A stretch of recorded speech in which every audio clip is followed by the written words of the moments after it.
નમસ્કાર મિત્રો, સ્વાગત છે તમારું અમારી ચેનલ પર એક નવા વિડીયોમાં। મિત્રો, જો તમે દરરોજ સૂર્યદેવને જળ અર્પણ કરો છો તો આ વસ્તુનું ખાસ ધ્યાન રાખજો।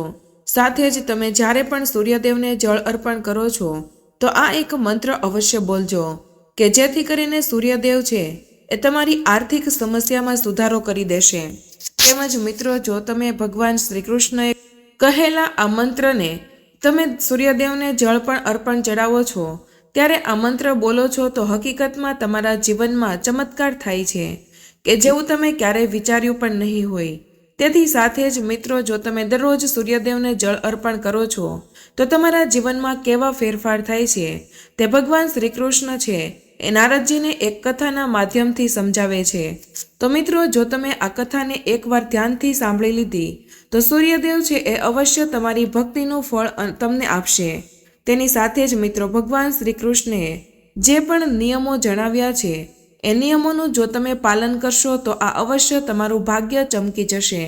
તેની સાથે જ જો તમારા ઘરમાં કોઈ પણ પ્રકારની મુશ્કેલી હશે તો એમાં સુધારો થશે અને જો તમારી આર્થિક સ્થિતિ નબળી હશે તો તેમાં પણ સુધારો થશે। સાથે જ જો તમારા પરિવારના સભ્યો વચ્ચે સુમેળ નહીં બેસતો હોય તો મિત્રો, પરિવારના સભ્યો વચ્ચે સારો સંબંધ પણ બની જશે। તેની સાથે જ ઘરમાં વાસ્તુદોષ, ગ્રહદોષ, કુંડળી દોષ વગેરે જેવી સમસ્યાથી પણ તમને છુટકારો મળશે। તો મિત્રો, એકવાર આ વિડીયોને આખો જોવા વિનંતી। તો મિત્રો, વિડીયોમાં આગળ વધતા પહેલાં જો તમે ઈચ્છતા હોય કે સૂર્યદેવની કૃપા તમારી ઉપર સદા બની રહે તો આ વિડીયોને લાઇક કરી અને કમેન્ટમાં ઓમ સૂર્યાય નમઃ જરૂર લખી દેજો। તો મિત્રો, આપણા ધર્મશાસ્ત્રોમાં તેમજ વાસ્તુશાસ્ત્રમાં પણ સૂર્યદેવને જળ ચડાવવાનું બહુ જ મહત્વ દર્શાવવામાં આવ્યું છે। જે કોઈ પણ મનુષ્ય છે તે સવારમાં બ્રહ્મ મુહૂર્તમાં જાગીને સૂર્યદેવને જળ અર્પણ કરે છે તે વ્યક્તિ છે એ જીવનમાં ઘણી બધી પ્રગતિ સાધી શકે છે। તેમજ મિત્રો, તમારી કુંડળીમાં સૂર્ય ભલે નબળો ન હોય તો પણ સૂર્યદેવને નિયમિત અર્ઘ્ય આપવું જોઈએ, કારણ કે તે અનેક પ્રકારના લાભની પ્રાપ્તિ કરાવે છે। તેમજ નોકરીમાં પ્રગતિ અને પ્રભુત્વ માટે પણ નિત્ય સૂર્યદેવને જળ અર્પણ કરવું જોઈએ। હિન્દુ ધર્મમાં સૂર્યની પૂજા વિશેષ મહત્વ દર્શાવ્યું છે। જે રીતે સૂર્યદેવ સંપૂર્ણ સૃષ્ટિને પ્રકાશિત કરે છે તેવી જ રીતે સમગ્ર કુંડળીમાં પણ સૂર્યની સ્થિતિ ભાગ્યને ચમકાવનારી હોય છે। જેની કુંડળીમાં સૂર્ય પ્રબળ હશે તેને નોકરી કે કાર્યક્ષેત્રમાં યશ મળશે અને ઉચ્ચ પદ પ્રાપ્ત થશે। સૂર્ય સમાન તે પણ તેજસ્વી બનશે અને તેનો આત્મવિશ્વાસ મજબૂત બનશે। તેમજ તેના પતિ સાથે સંબંધ સારા રહેશે। પરંતુ મિત્રો, આ બધી જ વસ્તુ છે એ ત્યારે જ સાબિત થશે કે જ્યારે તમે ભગવાન શ્રી કૃષ્ણ દ્વારા જે કથા સંભળાવવામાં આવી હતી તે કથા દ્વારા જે પણ નિયમો અને મંત્રો જણાવવામાં આવ્યા છે તેને તમે જો એકવાર સાંભળી લેશો તો તમને અવશ્ય એનું ફળ પ્રાપ્ત થશે। તો મિત્રો, આવો આપણે જાણીએ કે ભગવાન શ્રી કૃષ્ણએ સૂર્યદેવને જળ અર્પણ કરવાના નિયમો અને મંત્રો વિશે નારદજીને જણાવ્યું છે એ વિશે જાણીએ। તેમજ મિત્રો, જે કોઈ વ્યક્તિ આ કથાને સાંભળશે તેને 100 વર્ષ જેટલું સૂર્યદેવને જળ અર્પણ કરવાનું ફળ પ્રાપ્ત થશે। આથી જ મિત્રો, આ કથાને ધ્યાનથી સાંભળજો।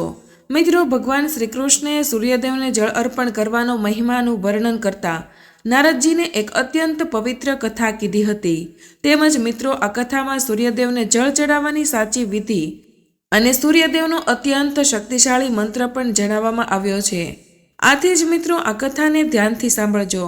આ કથા જો તમે એકવાર સાંભળી લીધી તો સૂર્યદેવને જળ ચડાવવાનું ફળ તમને મળે છે। મિત્રો, ભગવાન શ્રી કૃષ્ણએ કહ્યું કે હે નારદજી, પ્રાચીન કાળની એક મહત્વની વાત છે કે અત્યંત શોભાયમાન નગરી હતી। તેમાં દેવશર્મા નામનો એક બ્રાહ્મણ માયાવતી નામની પત્ની સાથે રહેતો હતો। મિત્રો, આ દેવશર્મા છે એ શાસ્ત્રમાં જ્ઞાનમાં બહુ જ પારંગત હતો। તેને શાસ્ત્રોનું બહુ જ ઊંડાણપૂર્વક જ્ઞાન હતું, પરંતુ તેણે ક્યારેય તેના જ્ઞાનનો સદુપયોગ કર્યો ન હતો। તેમજ મિત્રો, દેવશર્માએ તેના શાસ્ત્રોના જ્ઞાનનો ઉપયોગ છે એ માત્ર ધન કમાવાની લાલચમાં જ ઉપયોગ કર્યો હતો। તેમજ તેણે તેના જીવનમાં ક્યારેય પણ દાન, પુણ્ય અને ધર્મના કાર્યો કર્યા ન હતા। તેમજ મિત્રો, તેને ક્યારેય પણ સૂર્યદેવને જળ પણ અર્પણ કર્યું ન હતું। તેમજ અર્ઘ્ય પણ તેને ક્યારેય સૂર્યદેવને આપ્યું ન હતું। તેમજ ક્યારેય પણ તેને સૂર્યદેવની ઉપાસના પણ કરી ન હતી। અત્યંત સ્વાર્થી અને ગંભીર સ્વભાવનો વ્યક્તિ હતો।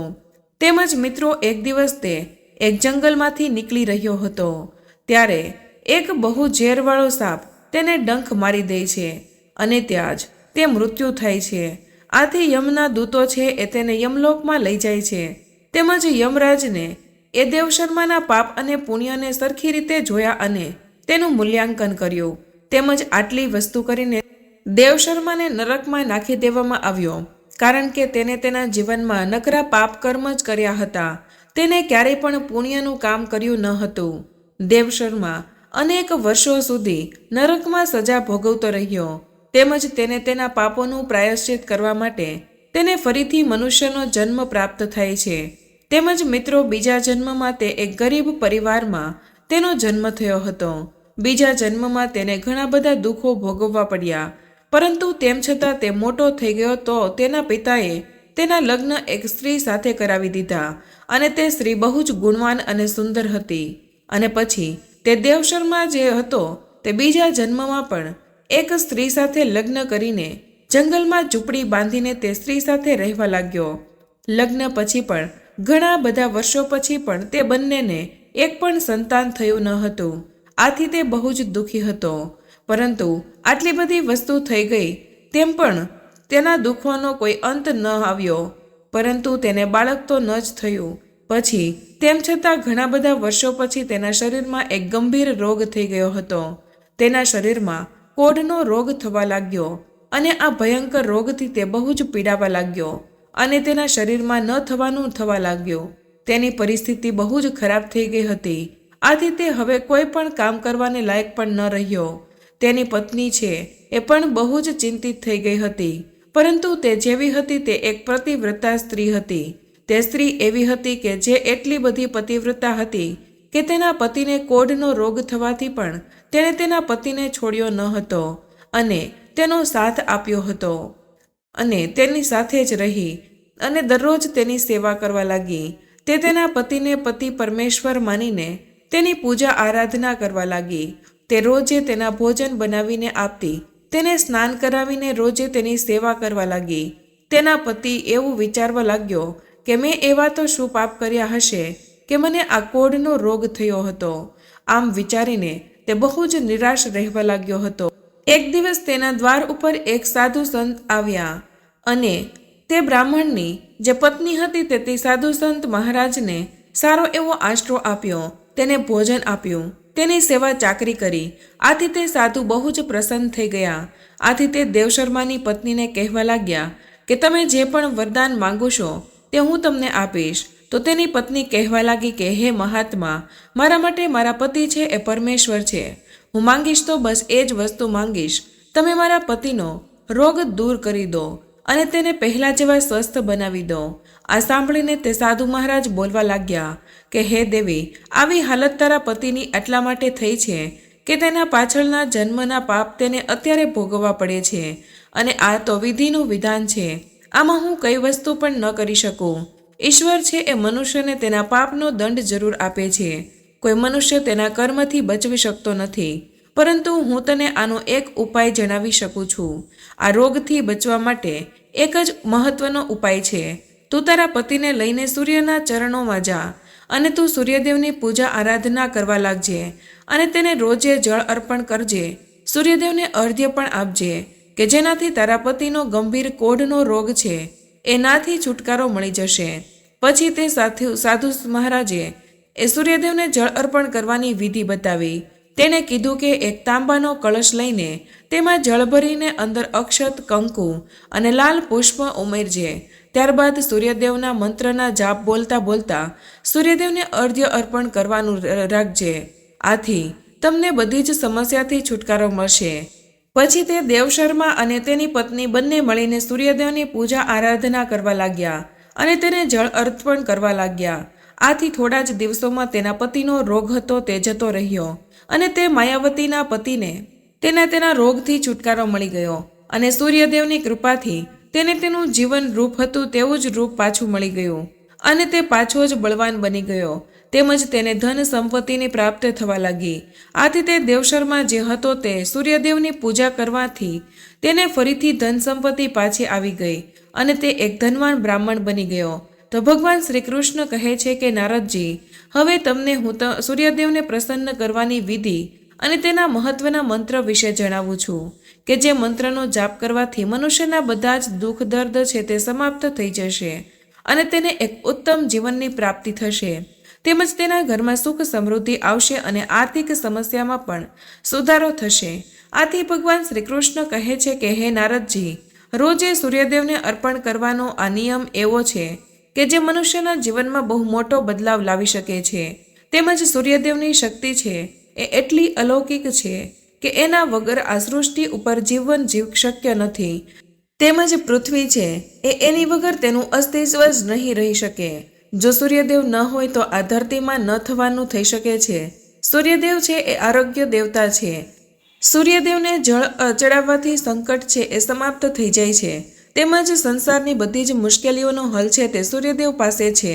સૂર્યદેવની ઉપાસનાથી આત્માની શુદ્ધિ થાય છે અને મનોબળ વધે છે. અને મિત્રો, સૂર્યના કિરણોથી વાતાવરણમાં સ્વચ્છતા અને સકારાત્મકતા આવે છે. તેમજ મિત્રો, જો તમે દરરોજ બ્રહ્મ મુહૂર્તમાં જાગીને સૂર્યદેવને જળ અર્પણ કરો છો તો મિત્રો તમારા જીવનમાં બહુ જ અલૌકિક ફેરફાર થવા લાગે છે. જો તમારી ઉપર દોષ હોય તો તે દોષથી તમને મુક્તિ મળે છે. તેમજ ઘરના બધા જ સભ્યો જો સૂર્યદેવને જળ અર્પણ કરે છે તો મિત્રો તેના ઘરમાં સુખ સમૃદ્ધિનો વાસ થાય છે.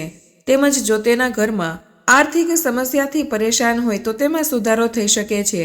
તેમજ મિત્રો, તમે જ્યારે પણ સૂર્યદેવને જળ અર્પણ કરો છો તો તેના સાચા મંત્રનો અને સાચા વિધિ વિધાનનો ઉપયોગ કરજો કે જેથી કરીને સૂર્યદેવ છે એ ક્રોધિત ન થાય. જો મિત્રો સૂર્યદેવ ક્રોધિત થાય તો મનુષ્યની બુદ્ધિનો નાશ થાય છે. તેમજ તેના ઘરમાં દોષ લાગુ પડી શકે છે. આથી જો તમે નિત્ય સૂર્યદેવને જળ અર્પણ કરો છો તો મિત્રો તેની સાચી વિધિથી જળ અર્પણ કરજો. જ્યારે પણ તમે સૂર્યદેવને જળ અર્પણ કરો છો તો તમારે સ્નાન વગેરે ક્રિયા પતાવીને પછી જ સૂર્યદેવને જળ અર્પણ કરવાનું છે. જ્યારે પણ તમે જળ અર્પણ કરો છો ત્યારે તમારે માથું નીચે ઝુકાવી દેવાનું છે અને સૂર્યદેવનો મંત્રનો આ પ્રમાણે જાપ કરવાનો છે: ઓમ સૂર્યાય નમઃ. તેમજ મિત્રો, પ્રબળ સૂર્યથી વિપરીત જ્યારે એ સૂર્ય કુંડળીમાં નીચ ભાવમાં કે દુર્બળ હોય ત્યારે અલગ જ પરિસ્થિતિ સર્જાય છે.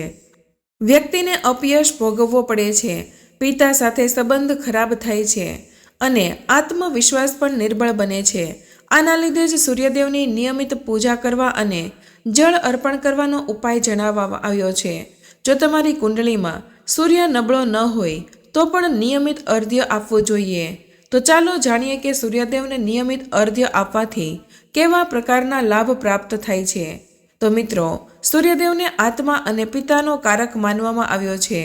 માન્યતા અનુસાર સૂર્યને નિયમિત અર્ધ્ય આપવાથી આત્મા શુદ્ધિ થાય છે. તેમજ પિતા સાથે સંબંધો સુધરે છે અને સુખ સહકાર પ્રાપ્ત થાય છે. તેમજ નોકરીમાં પ્રગતિ માટે તેમજ પ્રભુત્વ માટે પણ નિત્ય જ સૂર્યદેવને જળ અર્પણ કરવું જોઈએ અને સૂર્યની પૂજા કરવી જોઈએ. અર્ધ્ય આપવાથી વ્યક્તિની આંખ અને હાડકાં સંબંધિત સમસ્યા ઓછી થઈ જાય છે અને જે લોકો રાજકારણમાં હોય તેને નિયમિત સૂર્ય વંદના કરવી જોઈએ અને સૂર્યને અર્ધ્ય આપવું જોઈએ. માન્યતા અનુસાર તેનાથી રાજકારણમાં પણ પ્રભુત્વ વધે છે. તેમજ સૂર્યદેવની નિત્ય પૂજા કરવાથી અને તેની અર્ધ્ય આપવાથી ખૂબ જ લાભ થાય છે. કુંડળીમાં આગ્રહ સાથે જોડાયેલા દોષ ધીરે ધીરે દૂર થઈ જાય છે અને વ્યક્તિની દરેક ક્ષેત્રમાં ઉન્નતિ થાય છે. તેમજ સૂર્ય દેવતા એ તો પ્રત્યક્ષ દેવતા છે અને એટલા જ ભારતની ભૂમિ પર સૂર્ય ઉપવાસનો મહિમા છે. સૂર્યદેવ તો ઝડપથી ફળની પ્રાપ્તિ કરાવનારા છે. સૌથી મહત્વની વાત તો એ છે કે સૂર્ય કૃપાને પ્રાપ્ત કરવા કોઈ પણ મોટા અનુષ્ઠાનની જરૂર પડતી નથી. તેમજ સૂર્યદેવને કિંમતી પૂજન સામગ્રીઓ પણ અર્પણ નથી કરવી પડતી. સૂર્યદેવ તો આસ્થાના એક અર્ધ્યથી પણ રીઝી જાય છે. એમાંય જો અર્ધ્ય સમયે આદિત્ય નારાયણના નામનો મંત્ર કરવામાં આવે તો અર્ધ્યનું ફળ અનેક ગણું વધી જાય છે. તેમજ મિત્રો, શાસ્ત્રોમાં આદિત્ય નારાયણના સહસ્ત્ર નામોનું વર્ણન મળે છે. એક મંત્રની જેમ જ ભાસ્કરના અબાર નામનો જાપ કરવાનો છે. પ્રભુના અબાર નામનો મંત્ર જાપ આ મુજબ છે: ઓમ સૂર્યાય નમઃ, ઓમ મિત્રાય નમઃ, ઓમ રવયે નમઃ, ઓમ ભાણવે નમઃ, ઓમ ગણાય નમઃ, ઓમ પુણ્યવે નમઃ, ઓમ હિરણ ગર્ભાય નમઃ, ઓમ રજય નમઃ, ઓમ આદિત્યાય નમઃ, ઓમ સાવિત્રે નમઃ, ઓમ આર્કાય નમઃ, ઓમ ભાસ્કરાય નમઃ. તો મિત્રો, આ મુજબ 12 નામો બહુ જ મહત્વના છે. તેમજ સમસ્ત જગતને ચેતનવંતુ રાખવાના સૂર્યદેવના આ 12 મંત્રનો જીવનની આદિ વ્યાધિ અને ઉપાધિને હરી લેનાર છે. તેમજ માન્યતા અનુસાર સૂર્યદેવને અર્ઘ્ય દેતા 12 મંત્રનો જાપ કરવાથી શારીરિક માનસિક રોગોનો નાશ થાય છે. વાયકા છે કે આ 12 નામ મંત્ર સંતાનહીનને સંતાનની પ્રાપ્તિ કરાવે છે. વિદ્યાર્થીને વિદ્યા પ્રાપ્ત મુજબ મદદરૂપ બને છે. તો બઢતીમાં અવરોધો બાબતોને પણ તે દૂર ધકેલી દે છે. આદિત્ય નારાયણના 12 નામ વ્યક્તિને શત્રુ બાધાઓથી મુક્તિ અપાવે છે. એટલું જ નહીં, કોર્ટ કચેરી મુદ્દે પણ વિજયની પ્રાપ્તિ કરાવે છે. ટૂંકમાં કહીએ તો અત્યંત સરળ નામ, એટલી જ સરળ તેની જપની વિધિ દ્વારા મનુષ્ય તેની દરેક કામનાઓ સિદ્ધ કરી શકે છે. એટલું જ નહીં, સૂર્ય દેવતા પાસેથી સુખ અને ઐશ્વર્યની પ્રાપ્તિ પણ કરી શકાય છે. તેમજ મિત્રો, રવિવારનો દિવસ સૂર્યની ઉપાસના માટે શ્રેષ્ઠ માનવામાં આવે છે. આ દિવસે સૂર્ય ભગવાનને જળ અર્પણ કરવું, તેમની પૂજા અને ઉપવાસ કરવાથી પરેશાનીઓનો અંત આવે છે. તેમજ રવિવારની પૂજા છે તે ખૂબ જ મહત્વનું આપવામાં આવ્યું છે. રવિવારે સૂર્યદેવની પૂજા કરવામાં આવે છે. આ દિવસે સવારે વહેલા ઉઠો, સ્નાન કરો અને સૌપ્રથમ સૂર્યદેવને અર્ઘ્ય ચડાવો. ખાસ ધ્યાનમાં રાખો કે અર્ઘ્ય અર્પણ કરતી વખતે પાણીમાં રોલી લાલ ફૂલ, અક્ષત, ખાંડ અને ચંદન મિક્સ કરો. આ પછી મંદિરમાં દીવો પ્રગટાવીને સૂર્ય ભગવાનનું ધ્યાન કરો અને ઓમ સૂર્યાય નમઃ આ મંત્રનો જાપ કરો. તેમજ દરરોજ સૂર્યદેવને જળ અર્પણ કરવાથી તમારા બધા જ અટકેલા કાર્યો ઉકેલાય છે અને બાકી રહેલા કાર્યો પૂર્ણ થાય છે. આ સાથે રવિવારે આદિત્ય સ્તોત્રનો પાઠ કરો. તેમજ સૂર્યોદયના અમુક કલાકની અંદર જ સૂર્ય ભગવાનને જળ અથવા તો અર્ઘ્ય ચડાવો. એવું માનવામાં આવે છે કે આ સમય દરમિયાન સૂર્ય ભગવાન ઠંડી પ્રકૃતિમાં હોય છે. એટલા માટે સૂર્યપ્રકાશ પ્રબળ હોય છે કે વેધક હોય ત્યારે સૂર્યને પાણી આપવું ફળદાયી નથી. તેમજ જીવનમાં સુખ, સમૃદ્ધિ અને શત્રુઓની રક્ષા માટે રવિવારનો ઉપવાસ શ્રેષ્ઠ છે. એટલા માટે જો તમારે તમારા કોઈ પણ કાર્યમાં સફળતા પ્રાપ્ત કરવી હોય તો તમારે રવિવારનું વ્રત અવશ્ય રાખવું જોઈએ. તો મિત્રો, સૂર્યદેવને જળ અર્પણ કરતી વખતે આ વાતોનું ધ્યાન રાખજો. તો મિત્રો, સૂર્ય ભગવાનને જળ અર્પણ કરતી વખતે એક વાતનું હંમેશા યાદ રાખો કે સ્નાન કર્યા વગર ક્યારે પણ જળ ચડાવવું નહીં. આમ કરવું અશુભ છે. તેમજ મિત્રો, સૂર્ય ભગવાનને જળ અર્પણ કરતી વખતે એક વાત હંમેશા યાદ રાખો કે સ્નાન કર્યા વિના ક્યારે પણ જળ ચડાવવું નહીં. આમ કરવું અશુભ છે. તેમજ કેટલાક લોકો માને છે કે સૂર્યદેવને જળ ચડાવતી વખતે પગ પર પાણીના છાંટા પડવા અશુભ છે. આનાથી પરિણામ મળતું નથી. આવું બિલકુલ કરવું નહીં. તેમજ મિત્રો, જ્યોતિષીઓ અનુસાર પાણી અને સૂર્ય કિરણોની અસર તમારા માથાથી નાભી સુધી જ તેની કોઈ નકારાત્મક અસર થતી નથી. તેમજ જો તમે સૂર્ય ભગવાનને જળ અર્પણ કરવા માટે પાણીમાં ગોળ મિક્સ કરો છો તો આવું ન કરો, કારણ કે તેનાથી વધારે ફાયદો થતો નથી. તમે પાણીમાં રોલી અથવા તો લાલ ચંદન, લાલ ફૂલ ઉમેરી શકો છો. તેમજ સૂર્ય ભગવાનને જળ અર્પણ કરતી વખતે સ્ટીલ, ચાંદી, કાચ અને પ્લાસ્ટિકના વાસણનો ઉપયોગ ન કરવો જોઈએ. તેમજ સ્નાન કર્યા વિના ક્યારે પણ પાણી ન ચડાવવું જોઈએ. આ બહુ જ અશુભ મનાય છે. તેમજ સનાતન ધર્મમાં ખાસ કરીને દેવી દેવતાઓની પૂજા ફૂલોનો ઉપયોગ કરવામાં આવે છે. સૂર્યદેવને જળ અર્પણ કરતી વખતે પાણીના વાસણમાં ફૂલ ચડાવવા જોઈએ. આમ કરવાથી તમને ભગવાન સૂર્યદેવના આશીર્વાદ મળે છે અને તમારા દરેક કામ સિદ્ધ થાય છે. તેમજ મિત્રો, તેનાથી શાંતિ, સુખ જળવાઈ રહેશે. તેમજ હિન્દુ ધર્મમાં અક્ષતને ખૂબ જ પવિત્ર માનવામાં આવે છે. અક્ષતનો ઉપયોગ મુખ્યત્વે દેવી દેવતાઓની પૂજા અને કોઈ પણ શુભ કાર્યમાં થાય છે. જ્યોતિષ શાસ્ત્ર અનુસાર પાણીમાં ચોખા નાખીને સૂર્યને અર્પણ કરવાથી જીવનમાં સુખ શાંતિ આવે છે. તેમજ સનાતન ધર્મમાં હળદરને ખૂબ જ શુભ માનવામાં આવે છે. હળદરનો ઉપયોગ મુખ્યત્વે લગ્ન વગેરે જેવા શુભ કાર્યોમાં પણ થાય છે. જ્યોતિષ શાસ્ત્ર અનુસાર પાણીમાં હળદર ઉમેરીને સૂર્યને અર્પણ કરવાથી લગ્નની શક્યતા વધી જાય છે. તો મિત્રો, જો તમને અમારી આ માહિતી પસંદ આવી હોય તો વિડીયોને લાઇક અને તમારા મિત્રો સાથે શેર કરજો.